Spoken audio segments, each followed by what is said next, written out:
So we're looking at butterfly cards? Yeah. These tarot cards? What are we doing here? These are affirmation cards. So they have a little affirmation for you. Boy. Something maybe you need to hear, something that is going to be important for you. Different in butterfly this moment. types. Yeah, so you just pick whichever one you're feeling. I like this little, Okay. this little pink vibe one. I like it. Yeah, there's that's fun. Multicolored different That's a cool ones. little flower. Yeah.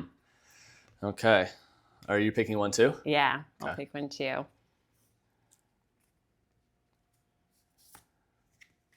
Okay. So am I reading first? Sure. Every dark night must turn into a bright new morning. Wow. Jeez. Smack me in the face. I love that for you. Geez. That feels like so... That's correct. Yeah, that feels like this moment in time. That's gorgeous. I love that. Goodness. I make a positive difference in the world, even with my smile and words. Nice. Yeah. Very nice. And so we do these. How often are you doing these? So I do these at the beginning of each retreat that I offer. I do them at the beginning of every facial, beginning or end, depending if they do the relaxation area or not. And when I do in-person coaching, I do it at the beginning of that as well. So basically, you just have a box of these in your pocket wherever you go, and you just pass them around to strangers. So we read this, and then what do we do with it? Yeah. So tell me why. Why I had the responses I did? Yeah, exactly. Does it feel like a good card for you today? Why does it feel like a good card for you? What does it speak to in your life at this moment? Every dark night must turn into a bright new morning. I'm 10 months into this whole SBA pursuit, getting funding for my clinic. And there's definitely been stretches where I've gotten fairly grinded down to where it's felt like sleep was the only break. And then it wake up and the alarm goes off and it's like, holy smokes, the sun's up already. And it's like, now I have to do this again. And the hardest part, like I just got into underwriting 2 Thursdays ago, which has been the phase I've been trying to get to for 10 months. Wow. And the hardest part has been that I've never known when the finish line was going to come.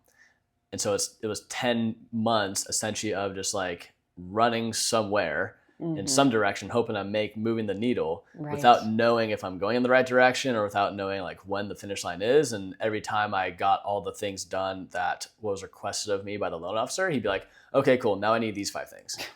And then get all those done. And that would take a month to 6 weeks. And then be like, okay, now I got these 8 things.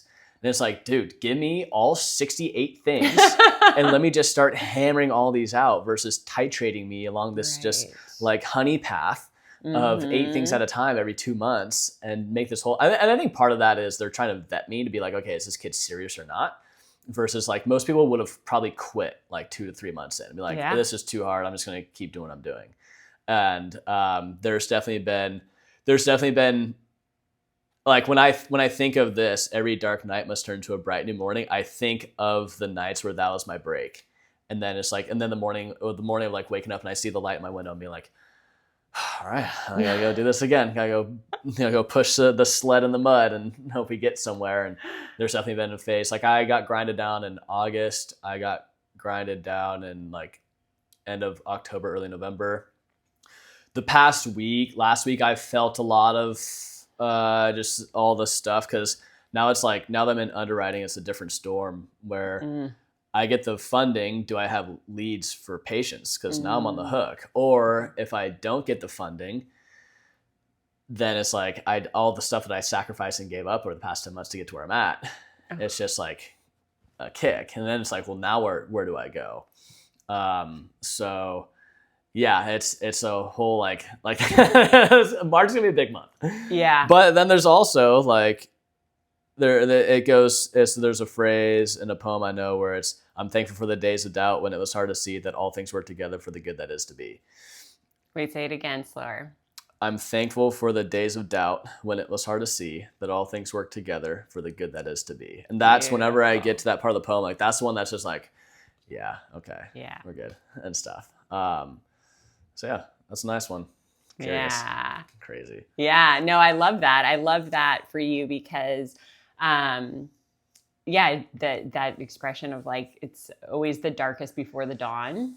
You know, it's like, it's always the hardest. It's always like the hardest before the light comes. And the thing about the light is that the light shines through all the darkness, meaning it dissolves the darkness. The light is stronger than the dark. And so that's what I hear in that is like, you know, this whole path that you've been on has been the darkness, you know?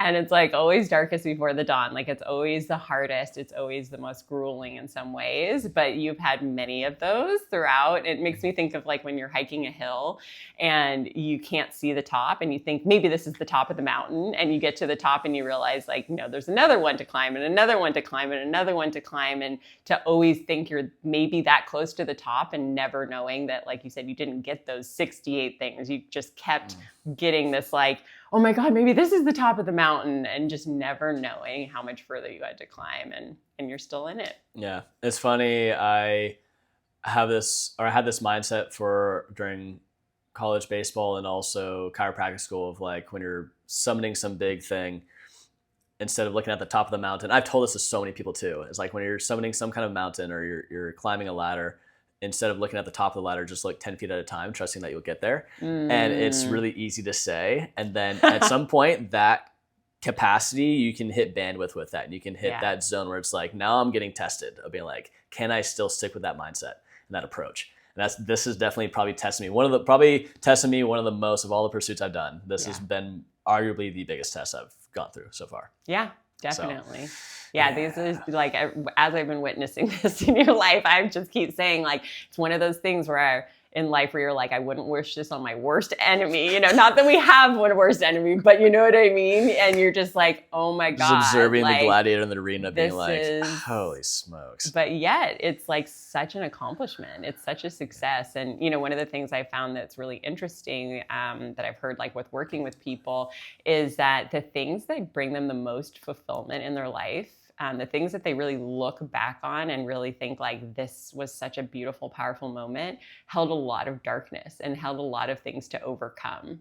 And that the pure joyous things, which are, you know, like the beach days or whatever, like they're lovely and they're nice, but that actually fulfillment comes from how hard you have to work to get something, you know, like how hard, like this sense of accomplishment you'll feel at like when this comes to fruition compared to if it was only a week or only a month for you to get there. Like it's kind of easier to take things for granted when you don't have to work this hard for them. But it's like there's a level of depth and appreciation when you really do. And again, it's like you wouldn't wish it on your worst enemy, but I tend to feel that there is a gratitude that kind of comes when you look back in hindsight of like, wow, like, you know, you have gumption, you have dedication, you have, you know, like you said, a lot of people would have quit 2 to 3 months in. And I genuinely and sincerely say that is true. Like, this is so impressive. And I've just gained so much, like, you know, that's the way I see you and just witnessing you go through this. I feel like I just like, I'm like, wow, like you're such a great person. Like you're an incredible person. And I really see that. And it's inspiring to be around people who are pushing themselves that hard, that are that dedicated to their dreams, that are doing the work and really following through. And it's an inspiration to my life. And I'm sure many people in your life. So I need to make that my ringtone. Which part? That was beautiful. Thank you. Oh, that's cool. Yeah, it's no one tells the story of when everything was all handy dandy and great. Like the powerful stories are the ones that people want to share, are the ones where they're in the strife and the pit and stuff, and they're trying to climb out of it. And what you're talking about was a concept called false summit, where you think you get to the top of the hill and there's more of it. And you think you're there and think you're there and think you're there. And most people have like 3 or 4 stretches, I think, in their life that they relate to with that. And one thing I found too is that most of the times something that you try to pursue that you think is only going to take a year is like triple the amount of time. I've found most of my life has occurred in like stretches of like 3 years. That's typically how long it's taken to like for things to occur, which is very interesting how that works. So, yeah. Yeah. Well, that was heartwarming. That's a nice start. Thank you. What's your card? I forgot about yours. Yeah, my card is I make a positive difference in the world, even with my smile and my words. And I think what this means to me is like dropping it down to this present moment. You know, I've been thinking a lot about like this energy of striving, you know, that is a lot of this like future energy, you know. And one of the things I talk about a lot in like my groups and my coaching is this idea that like the mind will constantly put happiness just out of reach. I'll be happy when, I'll be happy if, right? And the reality is it's like there's so much to love and appreciate about my life now and in this moment. And it's been a pattern for, you know, a lot of my life that I really did do that, where I put off happiness. I, you know, didn't really appreciate the here and now. And as far as law of attraction is, you know what that is? Law of attraction? Yeah. One of the things that I really resonated about law of attraction is it's like the universe gives you more things to love if you love all the gifts that you've been given. And, you know, God's favorite prayer is thank you kind of thing. And so I just really love that. And I live that and I breathe that. And so it's like, you know, as we're coming off of this new year and thinking about what we want and what we desire for this year to come, or, you know, with my business and all the things I'm launching, I get really excited about those things and think about, you know, like, will they happen? Will they not happen? You know, this kind of energy, that little tension.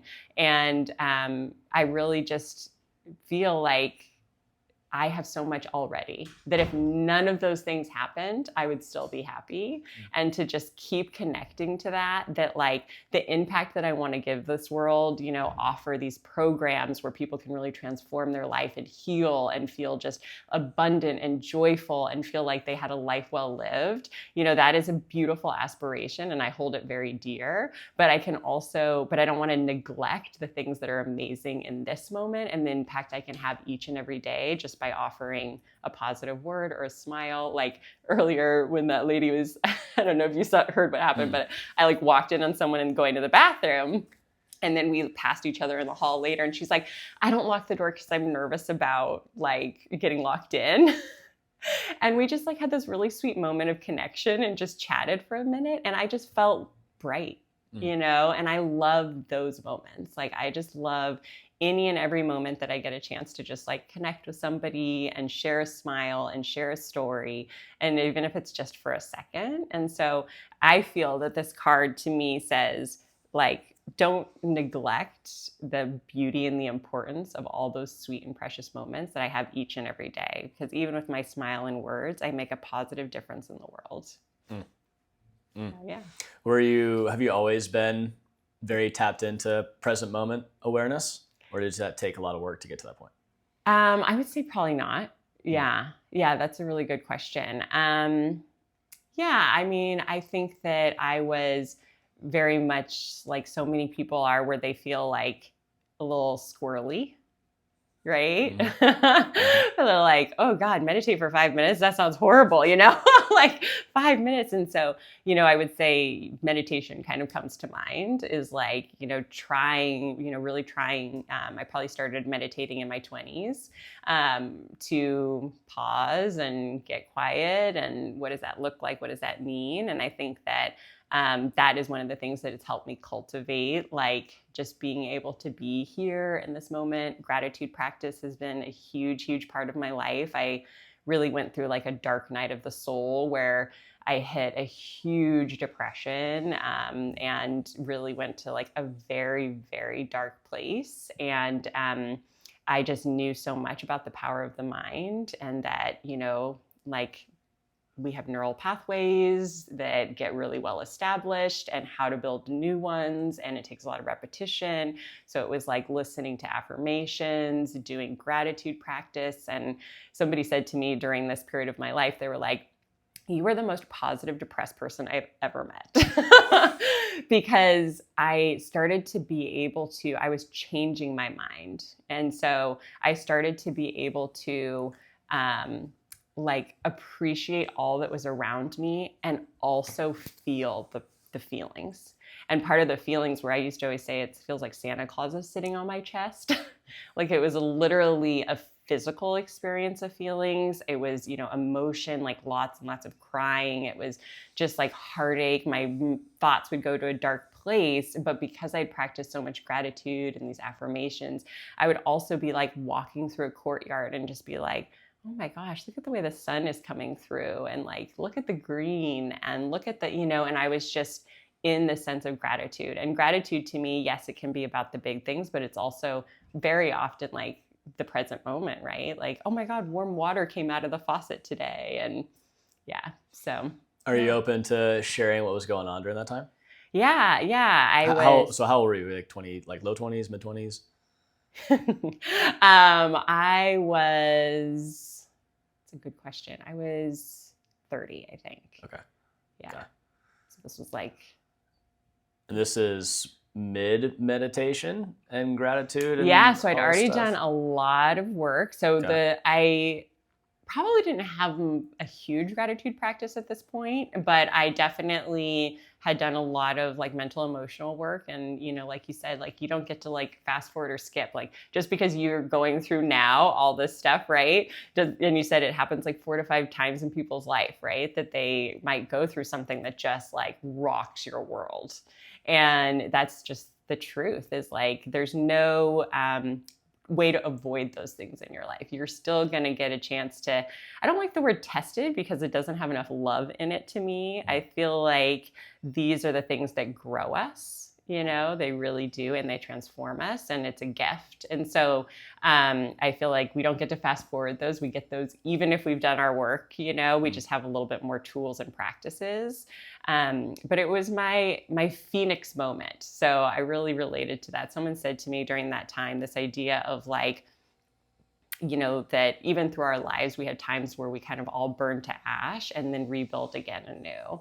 And so I feel like it was that time, and it changed me in all good ways, I would say. So I feel like going through what I went through helped me honor my feelings in a deeper way. It helped me have greater compassion. It helped me understand grieving in such a deeper way. And it's helped me so much like drop in so deeply with people and really be able to be there for them in their emotions. Prior to that, I would say, even though I'd done my work, I would feel a little uncomfortable sometimes if somebody was coming to me with really heavy emotions, and I might want to try to like lighten it up, like, yeah, but like put a bow on it is what I call it, like that's sad, but this other thing is good, and it was like not really being able to be with them in their true depth of how they're feeling, so that I could help them honor what they're going through, because I do feel like you have to feel it to heal it.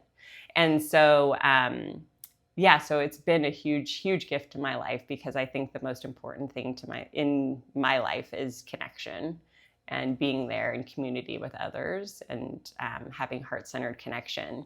So what happened at that time is I was engaged. We were, wedding dress shopping, picked the venue, all the things. And he left me for his ex-girlfriend. Yeah. Fumbled the bag. Yeah, he left me for his ex-girlfriend. And he, at first he said he wanted to date both of us.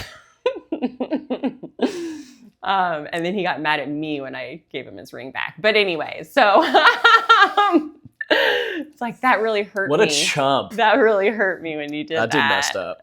Yeah. Yeah. And then he was like engaged to her 7 months later. They were like married 7 months later. Yeah. So it really, it was interesting, because at first I kind of was like numb, like I didn't even really feel it. And then maybe a month in or something, I just hit a wall, and I had a decently hard childhood. I wouldn't say the hardest. I know there's people that have it a lot worse, but I know there's people that have it a lot easier too. And I think that just everything that, there's a spiritual branch of yoga, and I got my training through the Ananda Center. So they talk about that there's 3 levels of consciousness. So the lowest level is the subconscious mind, and that's where we have our like depressive thoughts, our limiting beliefs. That's where a lot of like depression and that kind of energy comes from. Then we have our conscious mind, which is like very calculating. So that's like, planning for the future and pros and cons and, that kind of sense. I often think of it as like the ego. So it has a lot of benefit, really helps us in our day-to-day. It helps with planning. It helps us with design. It's very material world. And then there's the superconscious mind, which is kind of our highest self. It's where we really feel that like unity and connection with others. It's where we can like zoom out and see things from a greater perspective. And it's like, our highest perspective, and that our highest perspective is actually our true perspective. And then everything else is just a lens that kind of comes over the surface. So I feel like I was in my subconscious mind after that happened, and just kind of living in that place where just all these old thoughts and feelings were coming up, and it just took me down. Like it just really took me down. And I struggled with depression a lot as a kid, and probably in my 20s too. But I hadn't at that point really realized that, like really connected to that and understood that. And I just, unfortunately, like felt like nothing that I was doing mattered. I was in school at the time. Like I dropped out of school. Like I just felt so despondent, like I really just struggled with like the day to day. I couldn't think of anything positive. And so I just started, taking everyone's advice around like, how do you get out of this? And they're like, you need some sunshine. So I would go outside and be in the sunshine every day. They're like, take baths, do affirmations, do gratitude, do, exercise every day, like just anything and everything. And I was like, I am going to do it, and I did the deep work with the person who's my mentor and got me into doing the intuitive coaching. And we really looked at like the things that I was doing that were keeping me stuck, and the things that, why this relationship like hadn't been serving me even when we were together, and ways that I had ignored that and been in denial around that. And so I got to connect to like how I even broke my own heart, and like how I would never do that again, and like the commitment that I had for that, to not be in denial, to not be codependent, and what that looks like. And so it was just a hugely transformative experience. And it really ended up being a blessing in the end. Mm. Yeah. That's a great share. Yeah. There's a lot of things came to my mind during that. You said how to not be codependent. There's a lot of things. I mean, because like there are people who are in various stages of the whole story that you just said. Yeah.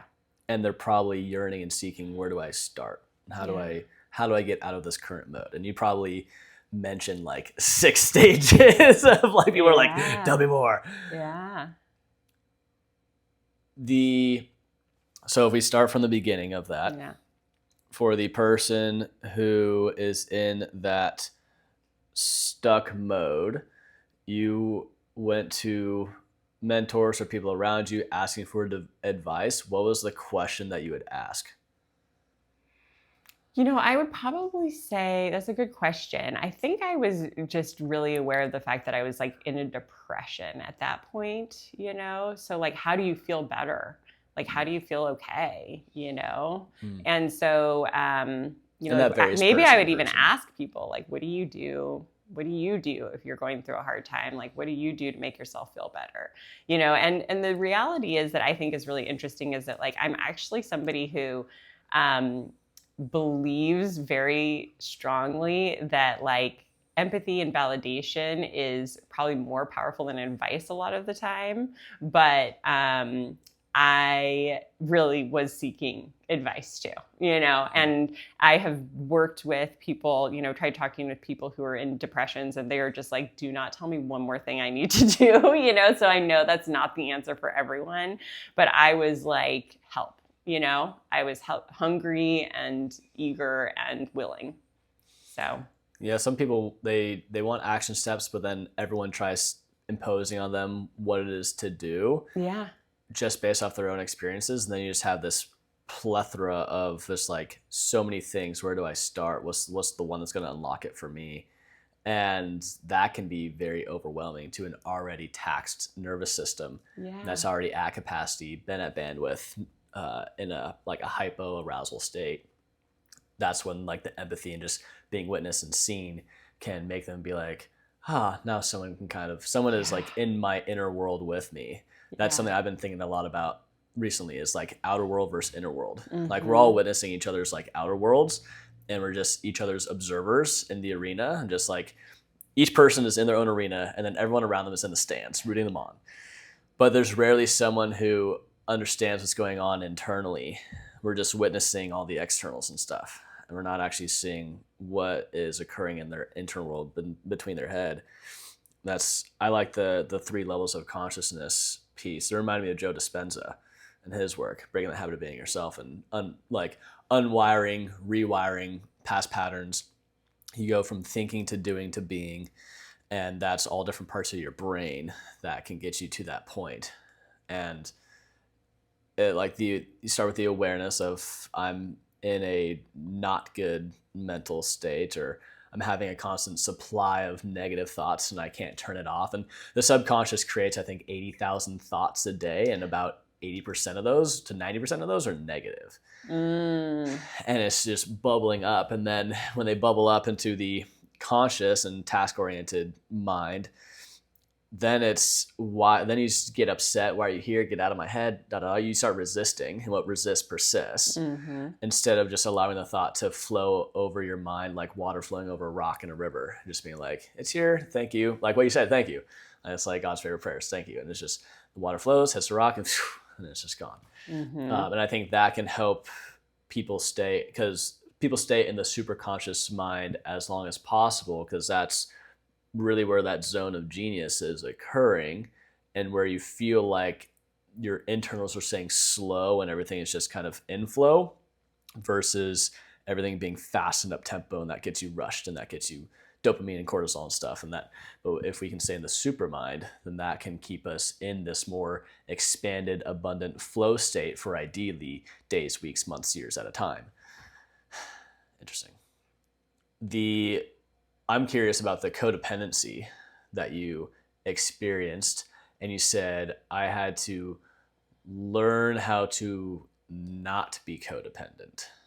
What was that experience like? Yeah, I mean, I would say one of the ways that I think of codependency is putting someone else's imagined needs over my actual needs. Mm. Right? So it's like, oh, I don't know if they'll like that restaurant. Like, I know I really want to go, and I'm craving that food and I've been wanting it for a month, but like, I don't know, like they might not like it. And it's like, they didn't say they didn't like it. They said we can go anywhere. They don't care. But I'm like, yeah, but I know they had a stomachache last week, and like, I don't want them to have a stomach. So it's literally like you just abandon yourself. It's a type of self-abandonment. Mm. And you're the brain says, oh, but you're being nice, you're being considerate, you're being, and those are the things that will keep you locked into that behavior. And it's like, I really value having people in my life who I know are taking care of themselves. I am generous and happy to, if they're like, I don't want to eat there, I'm like, perfect, let's go somewhere else. But it's not like mind reading. Codependency is a lot of mind reading. It's trying to figure out what's between the lines. They said this, but what did they mean? It's like this over analyzing, and it will just make me crazy. And so there were so many ways where I did things like that didn't serve me. So my partner and I'm very much, I want to have open communication. I want to make sure that every relationship I am in is like deeply connected and strong. And so one of the ways that I feel like that's helpful is like the coaching, but I also like therapy and things like that. So my ex-partner and I had been in therapy together, and I would have things that I would say, okay, I don't want to talk to him about it now. I'll wait until we have our session. So it feels like it's a safe space. And, he feels like he has, well, I don't know, whatever. It feels like a safe space. And we would go there and I would know he's not super comfortable with the therapy environment. So I wouldn't bring up any of my stuff. I would just let it be all about him. Like, what do you want to talk about? How do you feel? And I would never talk about the things I wanted to talk about, And so like, that's an example. I also feel like I would go into environments. I have a lot of addiction in my family. So I would go into environments where there would be just a lot of like tumultuous energy happening and, just be in a state afterward, really be in a place that was like not good for my own mental health and well-being. And so I had to think of like, first of all, how important is it for me to actually go to this situation, and then also what is like taking care of myself look like, So it's like, instead of just worrying about, I need to be, this kind of sister or this kind of daughter, or this kind of whatever, like it's the right thing to do, to go, to show up, to be there for family. It's like, yeah, but what is it doing to me and my health and well-being, And like, if I'm reeling for days afterward, like, is there a different way? And it's not necessarily always don't see them. Sometimes that needs to be the thing, but it's like, how can I take care of myself? So these are just a couple examples of it. Yeah. That reminds me so much of the book I'm reading, Nonviolent Communication. It goes in on all that because it's like you're putting like, you get into a relationship and then you think that you are going to be, now all of a sudden you have like duty and responsibility and obligation to try to meander your way to pleasing them or self-sacrifice and all this stuff. And then through that, you abandon or sabotage or neglect your own needs and get disconnected from your own needs. And then you just get this festering internally that you don't know what to do with and you don't know why it's there and you can't articulate it or put meaning behind it. And then that's when you really go down the spiral. And the way that the book goes is that it explains that we all have ownership of our own feelings, and feelings are basically a representation that there's an unmet need, and from the unmet need is that there is a request that has not been requested yet. And so it's observing it or it is finding what that is, because we have things that occur and we just observe them, and sometimes that would generate a feeling. And that feeling is derived from what? Something internally. That's your own narrative that you have. It's not because they did it. And what people mess up is they'll be like, I felt angry when you didn't do the dishes. And it's like, no. Like, you felt angry. Like, I felt angry because I did all this cleaning and I was hoping that you would recognize the effort and would mimic it staying clean. And it's all on you. And it takes it from an attack and a firing verbal bullets to getting it back to connection and compassion, which ultimately is the root of what we're all trying to be at. And we mistaken feelings as, you did this to me, therefore I now need to let you know that you did this to me, or you made me feel this way. It's like, no, like, you made you feel all the time. It's all because of you. It's all your own internal world stuff.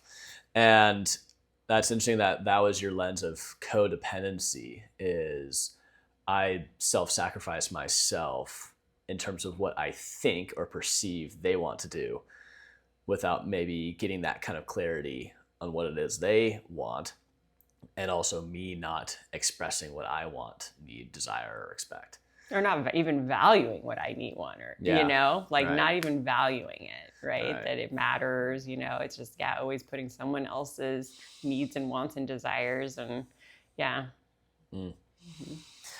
that leads to the whole nervous system thing we were talking about earlier with like co-regulating type was number 3. That's funny. That's right what it's on. Regulates best through connection rather than alone. The traits are seeks conversation when stressed, feels better after talking things through, processes emotions out loud. The strengths is that the co-regulator is emotionally expressive and relationally engaged. The growth edge can feel dysregulated when partner is distant, may seek reassurance when anxious. And in relationships, they need emotional responsiveness to feel secure. Is that accurate? That sounds like me. I was like, yep. Crazy. Yep, definitely. Yeah, I asked this question in the ChatGPT. What are all the categories of people when it comes to nervous system regulation? And said the main nervous system regulation styles in adults, think tendencies, not boxes. The self-regulated stable type can feel emotions without being overwhelmed and can return to baseline on their own. Traits are steady mood range, not easily reactive, processes internally, does not need constant reassurance, calm under pressure. Their strengths are grounding presence, good in crisis, and emotionally reliable. Sorry. The pumpkin rubios got to the trachea. I did the lavender. I don't know what. Throat chakra energy. That's awesome. Sorry, I want to hear this because I know this is your it's cool. one. So go, keep going. This So is stuff calm that under I'm pressure. Go from that point. Cool. So calm under pressure. Those are the strengths, and then growth edge. So this is where they get to an edge where now it's like, okay, now it's uncomfortable for this person. So what's uncomfortable for a stable or self-regulated nervous system type is can over-contain, may not invite others into their inner process, can seem handled instead of open. And in relationships, they create safety, but intimacy deepens when they share while still processing, not just after. That's for sure me. 100%. I have to process a lot of stuff internally. And I do a lot of processing internally when I need to. And that typically occurs for me through meditation, breath work, and journaling. Nice. It does not happen to me through movement. It does not happen to me through conversation. I can be facilitated through dialogue with other people, but I will still need to go journal and meditate on it after. Like that can help give me clarity, but that's not going to give me the resolution to clear the charge out of my body. So I just want to make this connection now. Go. So you were asking about intuitive coaching, like what is intuitive coaching? And I feel like what you're talking about is exactly it. Is that I create the sacred space where people can hear themselves, think and talk and feel. And I ask questions that they wouldn't think to ask themselves. And then that leads them to new insights and realizations. But the integration and where it deepens is exactly what you're talking about through their journaling, through if they do breath work, through their meditation, that it just keeps growing from there, right? It's not like, and now we're done, and boo-boo, like magic wand, right? It's like that keeps going. And so the intuitive piece is your inner wisdom, right? Like where that comes through and comes forth. So yes, I create space where I'm really listening to you, right? It's like, I don't have questions that I'm leading you to discover something or figure it out.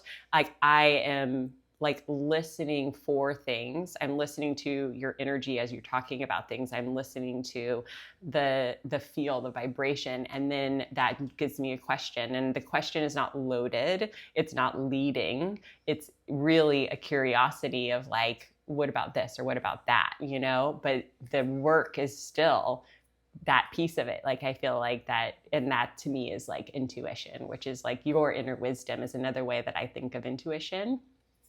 And that comes through, I very much think that comes through writing. And yeah, definitely stillness, meditation, sacred space, pause.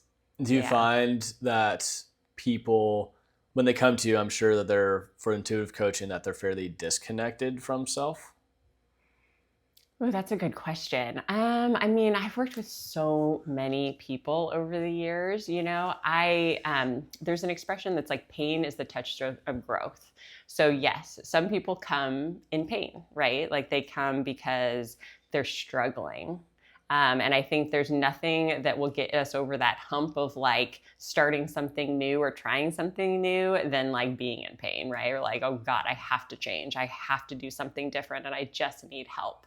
So certainly people come, but I do feel one of the things that I always say is let me be a fast learner. Let me get the support now through the highs as well as the lows so that I don't have to wait until I'm in pain to grow.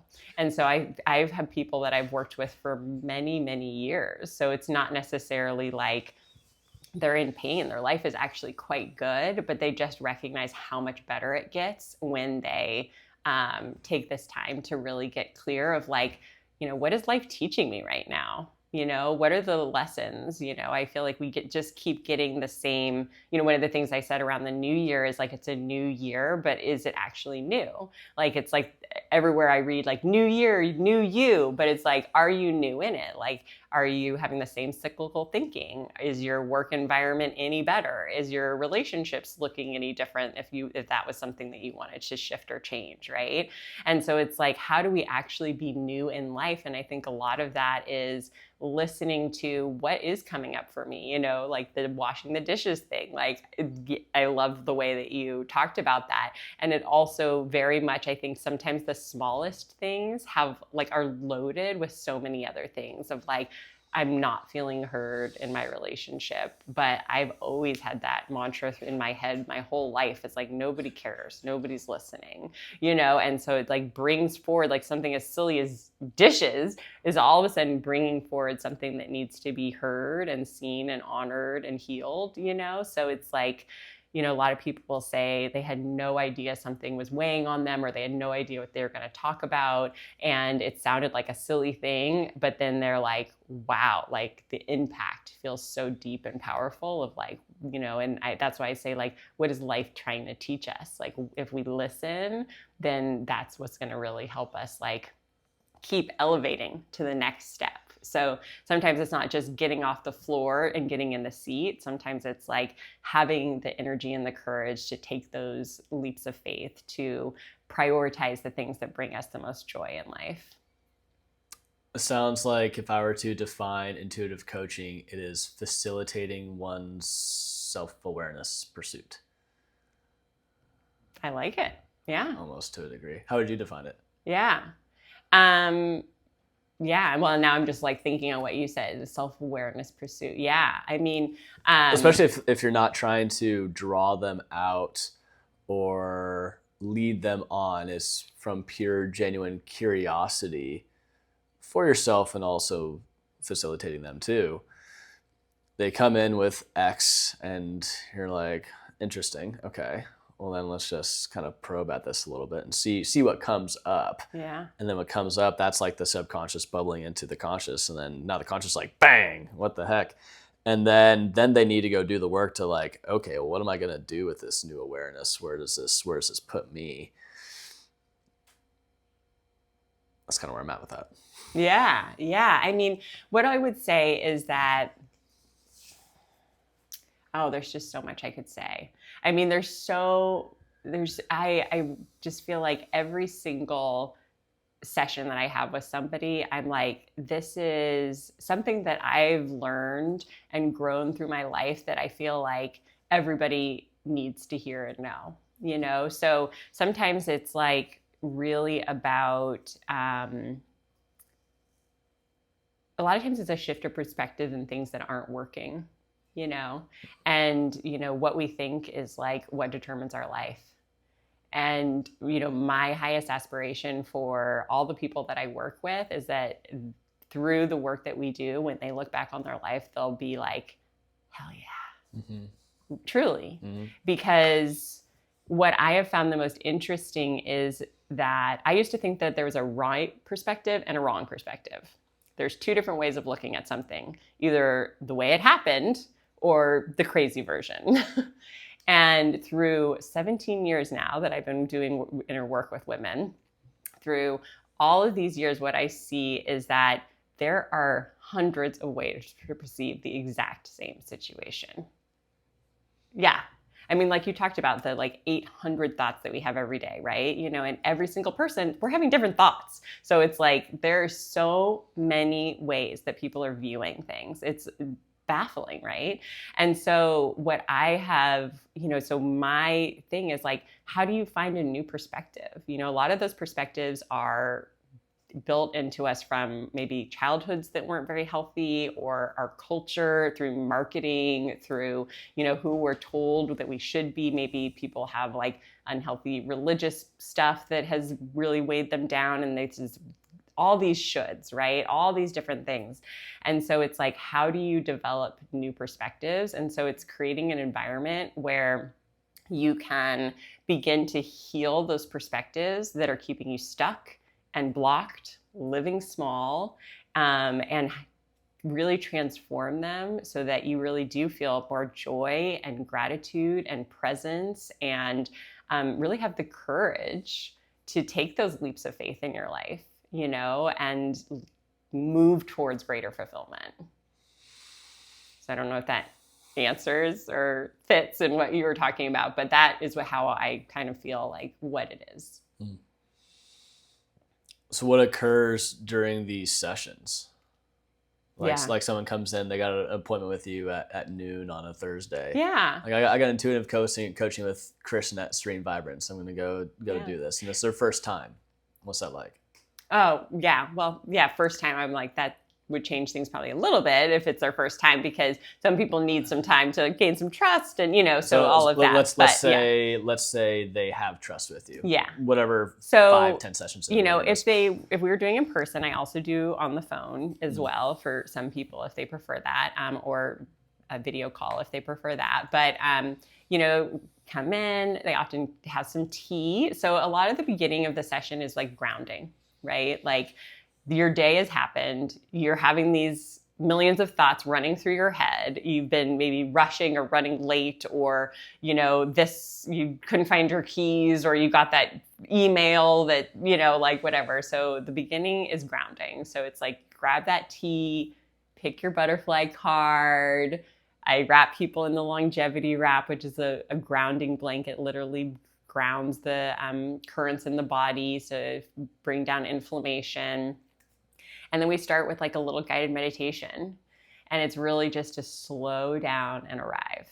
So that really is the beginning. And kind of check in, like, what's going on in your heart right now? Like, we spend so much energy in our head. It's like we're just heads walking around, right? And we haven't even noticed like where we're holding tension in our body. So start to release that and soften that, and just get curious, like, are you carrying something from earlier in the day, from earlier in your week, and earlier in the month? Like, literally, how does your emotional body feel right now? Like, do you all of a sudden burst into tears because you're like, oh my God, I didn't even realize I was upset about something. I've just been go, go, go, right? Like, or maybe a story pops in your mind from earlier this week, or something that's coming up, and you're like, oh my God, I didn't even realize I was anxious about that, or that it was weighing on me.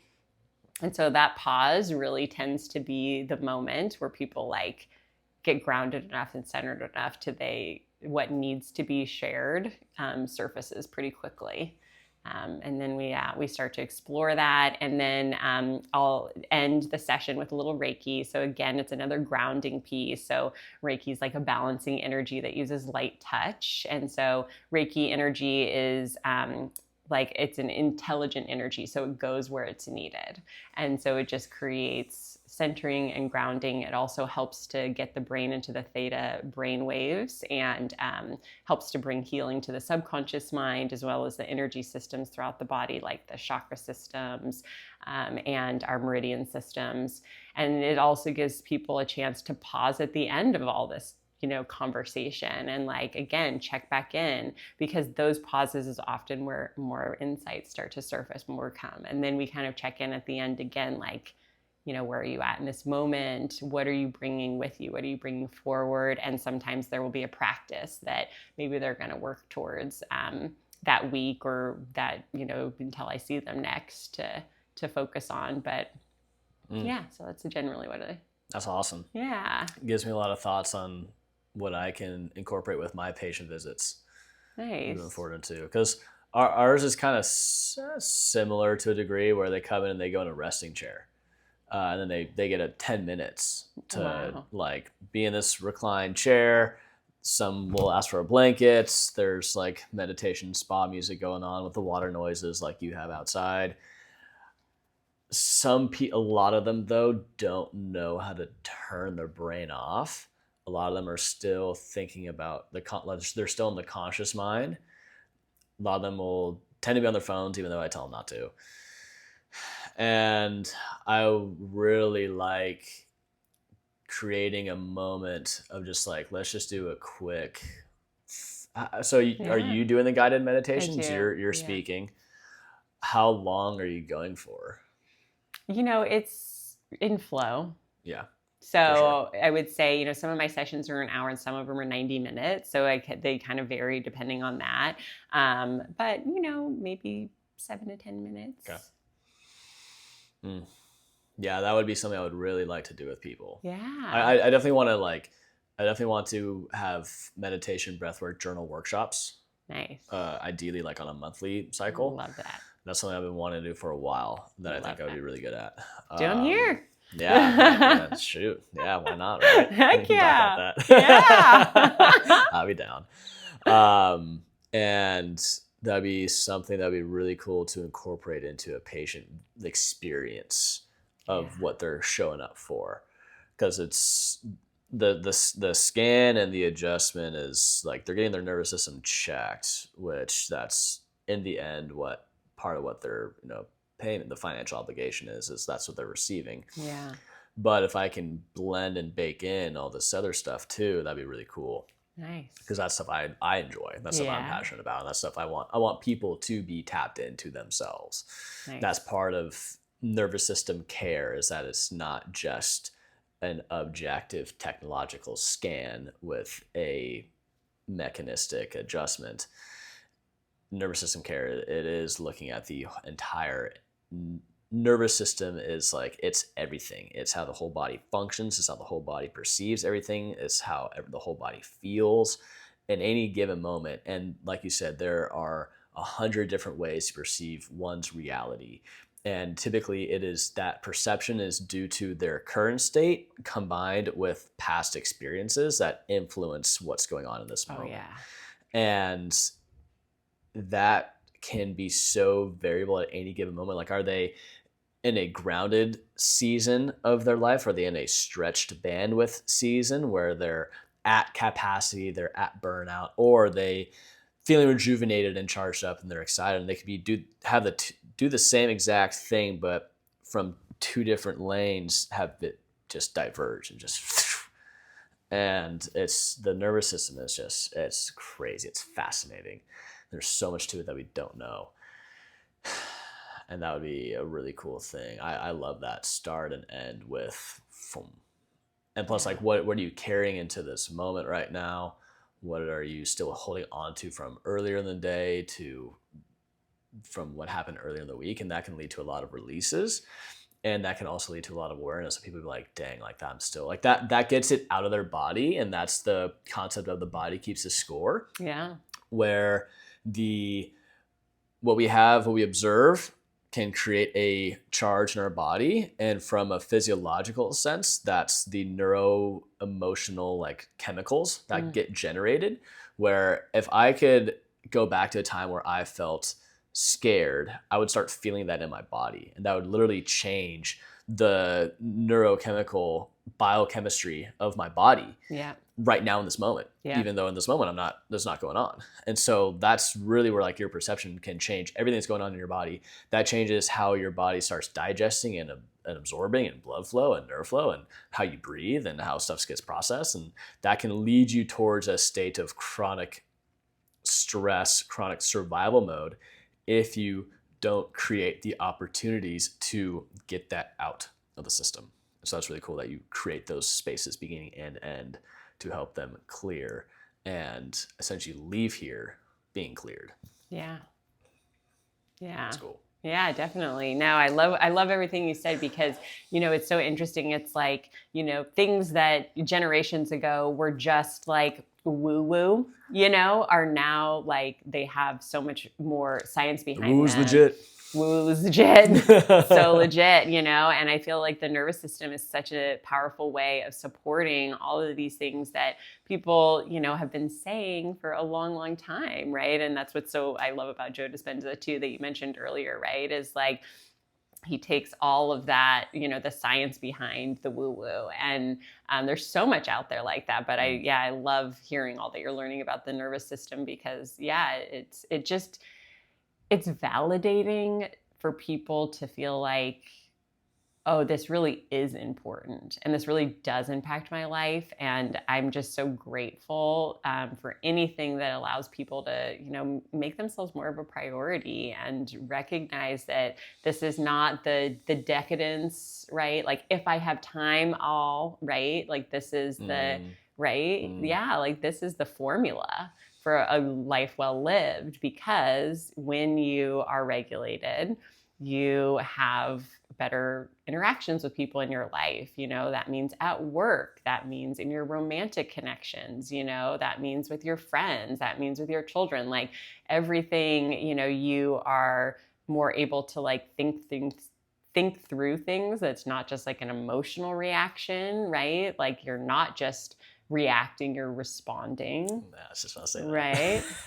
Exactly. Like, all of these things, you have a little more distance from your thoughts, right? When you're in your physical body, you're like, oh, like you said, like the stream, right? Like going over the rock. You're just like, oh, that's an interesting thought. Like, you're disengaged from it a little bit. You have a little distance. But all of these things, our best self, our highest self, all of those things, they don't just like come when we're depleted, right? Like, we have to feed ourselves. And when we feed ourselves, we feed our life. And it just goes out from there, And so it's such a necessity, and not a decadence. Yeah. Yeah. Yeah. That's so nice. That feels good. Yeah. I have no idea how much charge is on my phone. Yeah, I know. What happened to your timer? I stopped it a while ago just because we were going. I was like, hey, we're starting to get into some good stuff. And I tried, like, there's a point where you might have noticed I was looking at this and I was trying to start a new one and it just wasn't going. I was like, screw it. Okay. So it's probably dead. So we'll have to check. But that was phenomenal. Oh, yes. Yeah. What'd you just say? You just said we have to nourish ourselves, and that goes beyond just the food that we eat. That's nourishing the physical, nourishing the mental, nourishing the emotional, and nourishing the spiritual. Mm-hmm. And what are those things that do that? Well, the tactical ones are movement, eating, and sleeping. That's the tactical conscious stuff, I would say. And then the mental, emotional, spiritual stuff that deals with a lot of the perception of reality and perception of thoughts, and creating that space between you and your thoughts, because you are not your thoughts. Mm-hmm. Those are two separate things. And ideally, we are sitting on the seat of being the observer. And that can give us this bird's eye view of feeling like it's almost like if you have 8 snowballs rolling at you, instead of them all like starting here and then just rolling off the table, you can't catch them.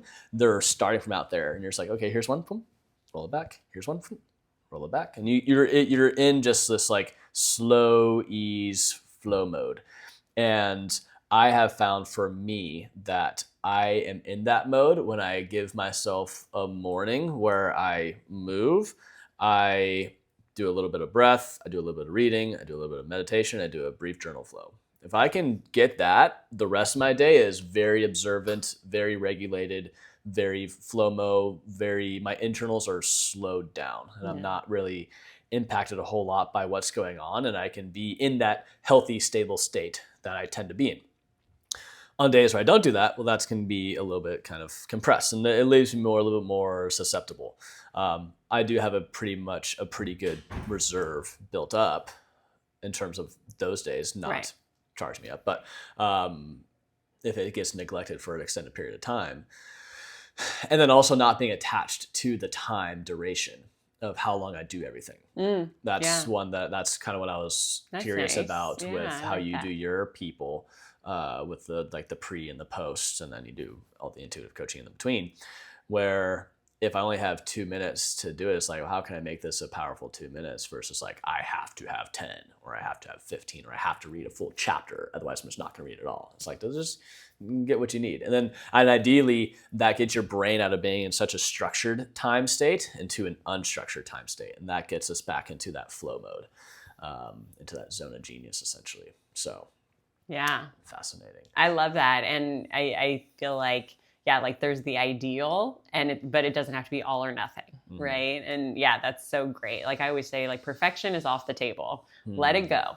Because perfectionism, the reason it's so toxic is because it's all or nothing. Mm-hmm. If I can't do it perfectly, then I'm not going to do it at all. And it just keeps people so jammed up and so stuck where it's like, no, like, yeah, being fluid, being in flow, like, okay, like, I literally do a lot of my gratitude practice like in the car. I used to have a long commute, so it was like so great, but I would just, do that, or I would literally do out loud journaling, or like it would just be, I know out loud journaling. How does that work? it means you're talking to yourself. Yeah. I've done that before. I've never heard it be described as out loud journaling. Yeah. That's awesome. Because I noticed that when I'm quiet and I'm thinking about stuff, my brain just takes me everywhere. But just like journaling slows your brain down because you have to write each word, and that allows you to access more of the reasoning part of the mind. So then the emotional mind can talk to the reasoning part of the mind. Same thing with speaking it. So if I say it instead of, like, I can't get distracted as much, and then I'm like, okay, and it kind of slows me down, and like, what am I thinking? What am I processing? And so I might start with a gratitude, and then something in my gratitude list like brings me to like, yeah, like this is so great, and and then thinking about, oh yeah, like that conversation yesterday like has really been sticking with me, and like, so. Dang. Out loud journaling. Oh man, people are not ready for me to bring that. Wow. Because it's like, instead of someone sharing something tough they got going on, and you like, I find I like reassuring, but I myself don't feel a need to receive reassurance. So then it's almost like you could ask them, like, if you were to reassure yourself, what would you tell yourself right now? Yes. Boom. Yes. Yes. And it's so much more powerful than getting reassurance from someone else. It's 100%. so much more powerful. Oh my gosh. Oh yeah. Oh yeah. Oh, people are about to get detonated on that. Wow. Yeah. Oh, I'm going to be asking that to everybody when they're just like sharing their stuff and like using me as their filter to be thing. Just like, if you were to give yourself reassurance, what would you say? Like it. Because I will often say, like, what do you need to hear right now? What do you need to hear right now? But I like what's the reassurance you need right now? Because essentially that's even more leading or guiding, because somebody might be like, oh God, what do I need to hear? I mean, I think they both will take us to the same place eventually, but I like that you're saying, like, what's the reassurance you need? Because even in asking that question, I feel like you're giving reassurance. Yeah, for sure. There's and it's like, because that goes almost like to the co-regulating thing, where if they say something and then you give your reassurance, you're assuming or hoping that your reassurance is going to land and that it's the correct thing they need to hear, but you don't know because only they know. Yeah. And you have to bring it out of them. And then it's like, if they provide their reassurance, then you can validate that okay, then that's the thing that you need to hear. I like it. But it does need to come from them. Yeah. Wow. Oh, that's going to be part of the practice. I like it. I like it a lot. For sure. Yeah, no, that's really great. Dang. That's so nice. Kristen, this has been fantastic. Yeah. What's next? What's on deck? How can people find out more about what you have going on? Yeah, well, I've been trying to stay pretty current on Instagram. So yeah, that's coaching_serene vibrance on Instagram. And so that has all my offerings and things like that. I have them on my website too, serenevibrance.com.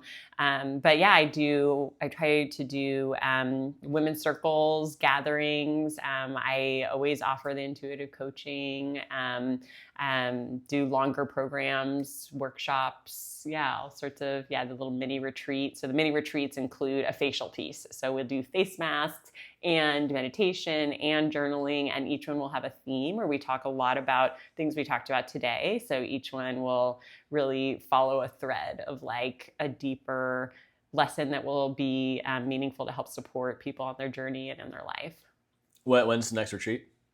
February 28th. February 28th. Yeah, Mark which your is a calendars. Saturday. Yep. If you, Yeah. yeah. And then after that, it's going to be April 18th. I believe is Okay. the one after that. Yeah. Awesome. Yeah. Awesome. This is wonderful. Yeah. Great talks. Yeah.